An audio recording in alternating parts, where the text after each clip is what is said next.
যুদ্ধের পরে ওই বাকশাল সময়টা আমরা সফল হই না, বাকি সময়টা তো সফল হইলে এটা বলা যাবে না।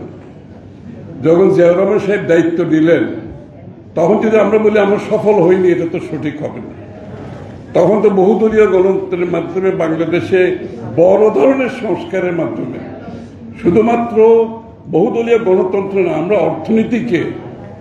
আমরা অর্থনীতিকে জনগণের অংশগ্রহণের কাছে নিয়ে গেছি। যে আপনার মুক্তবাজার অর্থনীতির মাধ্যমে প্রত্যেকটি জনগণকে অর্থনীতিতে যাতে অংশগ্রহণ করতে পারে সেই অবস্থায় জিয়াউর রহমান সাহেব নিয়ে গেছেন। কৃষক, শ্রমিক, ব্যবসায়ী, পেশাজীবী সকলে অংশগ্রহণ করেছে। আমাদের সাংস্কৃতিক অঙ্গনে যারা ছিল তারা অংশগ্রহণ করেছে। সকলের অংশগ্রহণের মাধ্যমে বাংলাদেশ একটি উচ্চ পর্যায়ে চলে গিয়েছে। এবং যে ফাউন্ডেশনটা দিয়েছেন সেই ফাউন্ডেশনের উপর বিএনপি বাংলাদেশ কিন্তু এখনো দাঁড়িয়ে আছে। সেই ফাউন্ডেশনের উপর যে মূল্যবোধগুলো দিয়ে গেছেন সেই ফাউন্ডেশনের উপর বাংলাদেশ কিন্তু এখনো দাঁড়িয়ে আছে।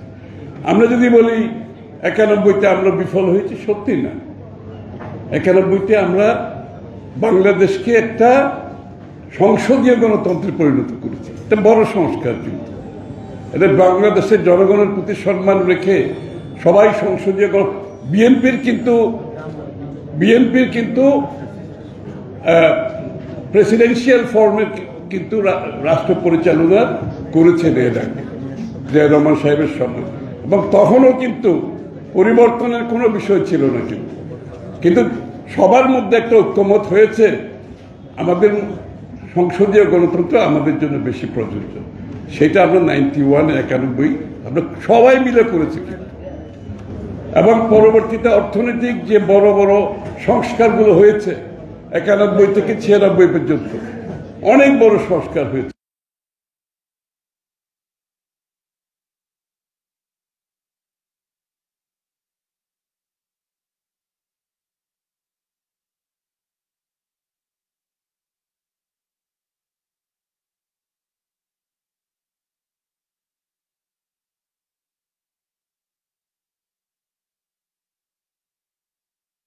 কোনটাই হবে না, যে কারণে ব্যাংকিং সিস্টেমের কোন রকমের আজকের যে লুটপাটের কাহিনী আমরা শুনছি সেটা ঘটে নাই। শেয়ার বাজারে কোনো লুটপাট হবে, যতবার আওয়ামী লীগ আসছে ততবার শেয়ার বাজার লুটপাট হবে। সুতরাং আবার 2000 আগে যে আমরা সফল হইলে এটাও বলা যায়। আমরা যখন সরকার থেকে চলে যাই বাংলাদেশের প্রবৃদ্ধি ছিল 7.06%। ভারত, পাকিস্তান সমস্ত সাউথ এশিয়ার সমান। আমার কর্মসংস্থান দিক থেকে বহুগুণ বেড়েছে, রপ্তানি বহুগুণ বেড়েছে। শেয়ার বাজার লুটপাট হয় না, ব্যাংক লুটপাট হয় না, এবং অর্থনীতি অনেক মানদণ্ডে আমরা ভারতের চেয়ে উপরে গেছি, পাকিস্তান, ভারত পুরো অঞ্চলকে। সুতরাং আমরা যদি বলি এগুলো সফল হয়নি, এটা ভুল ধারণা। এটা অতিরঞ্জিত করে আমার মনে হয় অনেকের মধ্যে একটা কাজ করে, আমি জানি না যে আমাদের সফলতাগুলোকে আমরা স্বপ্ন পাখি করি। মনে হয় কোন একটা উদ্দেশ্য নিয়ে আমরা কিছু বলছি যে সফলতার দরকার নাই, আমরা সবসময় ফেলে করে যাচ্ছি। না, ফেল করি নাই তো। এই শেখ হাসিনার 15 বছর লুটপাটের পরও বাংলাদেশের অর্থনীতি এখনো দাঁড়িয়ে আছে, কিন্তু যেহেতু বিগত দিনের সংস্কারগুলো কাজ করেছে। শেখ হাসিনা লুটপাট করেও বাংলাদেশের অর্থনীতি কিন্তু আস্তে আস্তে ফিরে আসছে, কারণ ফাউন্ডেশনটা শক্তিশালী। আমাদের ব্যবসায়ীরা উঠে আসছে, আমাদের কৃষক, আমাদের শ্রমিক, সবাই মধ্যে যে একটা অংশগ্রহণমূলক অর্থনীতিতে যে একটা ক্যারেক্টার, যে চরিত্র ডেভেলপ করেছে, এটার জন্য বাংলাদেশের অর্থনীতি বেঁচে আছে। ইনশাআল্লাহ আগামী দিনে যে পরিবর্তন আসবে সেটা আবার বাংলাদেশ ঘুরে দাঁড়িয়ে আমরা এই অঞ্চলের যত রাষ্ট্র আছে সবাইকে ছাড়িয়ে যাবো ইনশাআল্লাহ। অর্থনৈতিক ভাবে, রাজনৈতিক ভাবে, সামাজিক ভাবে সবাই। সুতরাং এখানে ফ্রাস্ট্রেশনের কিছু নাই। আর বিপ্লবী ওয়ার্কার্স পার্টির ব্যাপারে আমি কি বলবো, আমরা তো পরিবারের মতো কাজ করি। শেখ হাসিনার পতনের জন্য আমরা দল হিসাবে কাজ করি, আমরা পরিবারের মতো কাজ করি। দিনের পর দিন, রাতের পর রাত, যখনই দরকার আমরা একসাথে বসেছি, সিদ্ধান্ত নিয়েছি কারা কনফ্রন্টেড থাকবে, কারা কোন রাস্তায় থাকবে, কোন এলাকায় থাকবে, কিভাবে আমরা আন্দোলনটাকে সংগঠিত করতে পারি। আমার আলোচনার মাধ্যমে বিএনপি একা কিছু করেন নিশ্চয়ই সাইফুল ভাই এবং আমাদের এখানে যারা সবাই আমরা একা কিছুই করি। আমরা প্রত্যেকবার কোন সিদ্ধান্ত নিতে হলে ওদের সাথে বসি, আলোচনা করেছি, সিদ্ধান্ত নিয়েছি, তারপর আমরা এগিয়ে গেছি। এবং এই ধারা কিন্তু এখন অব্যাহত আছে। এই ধারা কিন্তু এখন আমরা শুধু আন্দোলন করি না, শেখ হাসিনার পরবর্তী বাংলাদেশ কি হবে, কোন ধরনের সংস্কারের প্রয়োজন হবে, প্রথমে বিএনপির পক্ষ থেকে 27 দফা সংস্কারের প্রস্তাব আমরা করেছি দলের সাথে। তারপর আমরা ঐক্যবদ্ধভাবে ওনাদের মতামতের পরিপ্রেক্ষিতে 31 দফা সংস্কারের প্রস্তাব করেছি। এবং শুধু প্রস্তাব করি নাই, এটা জনগণের কাছে নিয়ে গেছে, দাঁড়িয়ে দাঁড়িয়ে নিয়ে গেছে, গ্রামে গঞ্জে শহরে নিয়ে গেছে, ওনারাও নিয়ে গেছে। এবং এটা বাস্তবায়নের জন্য আমরা একটা ফর্মুলাও দিয়েছি যে আগামী দিনে নির্বাচনের পরে যে সরকার হবে এটা বিএনপির একার সরকার হবে না, এটা জাতীয় সরকার হবে। এবং আমরা সবাই মিলে যে সংস্কার প্রস্তাব করেছি, আমরা সবাই মিলে সেটা বাস্তবায়ন করব। এখন যখন আমি সংস্কারের গল্প শুনি, কি বলছিলাম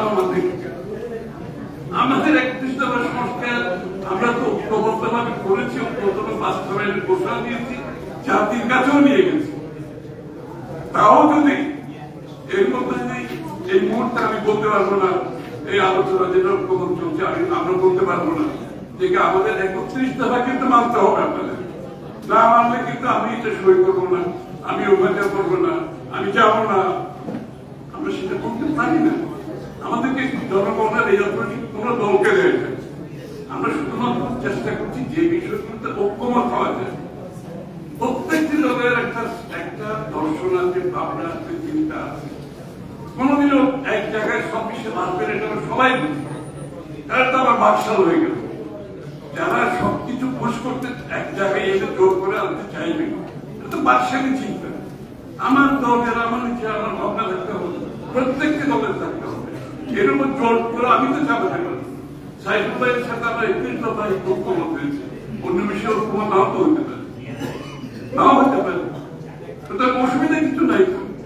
আমরা না হলেও আমাদের জাতি হিসাবে যে আমাদের মধ্যে যে আলাপ আলোচনা, পাবলিক ডিসকোর্স, এই কালচার ফিরিয়ে আনতে হবে।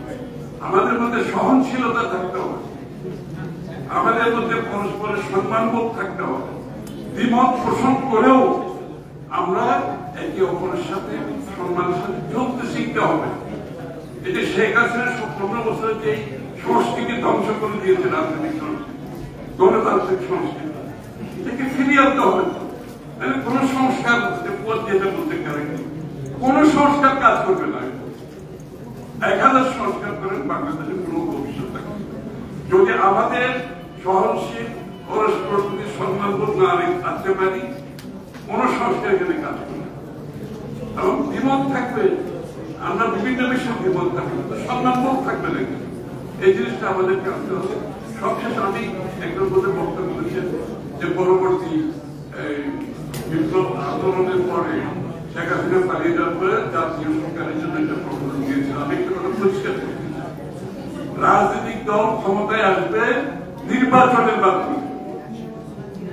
এটা হচ্ছে রাজনৈতিক চরিত্র, এটা হচ্ছে গণতন্ত্রের চরিত্র, এটা হচ্ছে একটা রাজনৈতিক দলের চরিত্র।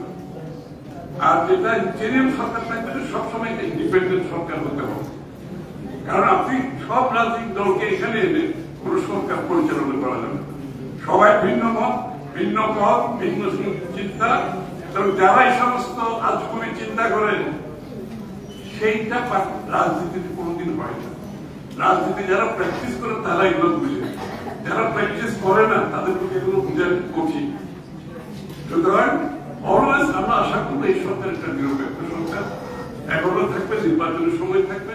সকলের আশা পূরণ করতে হলে একটি সুষ্ঠু নিরপেক্ষ নির্বাচনের জন্য এই সরকারের নিরপেক্ষতা অত্যন্ত গুরুত্বপূর্ণ। এই জন্য আমরা চাই এই সরকার কোনো রাজনীতিবিদ না ওনারা করুন নিরপেক্ষভাবে, যেভাবে আমরা কেয়ারটেকার গভর্নমেন্ট সফলভাবে বিগত দিনে আমাদের নির্বাচনগুলো করতে সক্ষম হচ্ছে। একমাত্র কারণ হচ্ছে তারা নির্দলীয় অবস্থায়, এবং আমরা যা পরিবর্তন এনেছি আমরা কিন্তু সব দলের ঐক্যমতের পরিপ্রেক্ষিতে আমরা সেই কেয়ারটেকার সরকার চালু করেছি। আগামী দিনেও আমার মনে হয় আমরা সেদিকে এগিয়ে যেতে পারবো। আমি দীর্ঘায়িত করবো না, আমি আগেই বলেছি 7 মিনিট অতিক্রম করে গেছি আমি, নিশ্চয়ই আপনাদের ধৈর্যচ্যুতি হয়ে গেছে। সবাইকে ধন্যবাদ। Immigration to Canada. We provide the best quality service and solution for Canada immigration. Please visit our website and contact for details.